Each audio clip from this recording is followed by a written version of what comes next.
أعوذ بالله من الشيطان الرجيم. بسم الله الرحمن الرحيم.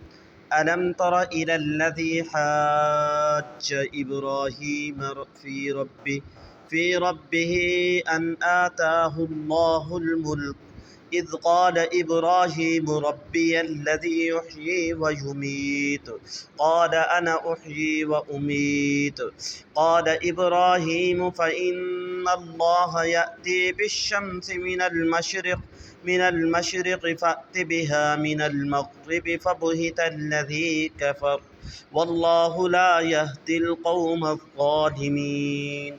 أو كالذي مر على قرية وهي خاوية على عروشها قال أنى يحيي هذه الله بعد موتها فأماته الله 100 عام ثم بعثه قال كم لبثت قال لبثت يوما أو بعض يوم قال بل لبثت 100 عام فانظر إلى طعامك وشرابك لم يتسنه وانظر إلى حمارك ولنجعلك آية للناس وانظر إلى العظام كيف ننشدها ثم نكسوها لحما فلما تبين له قال أعلم أن الله على كل شيء قدير.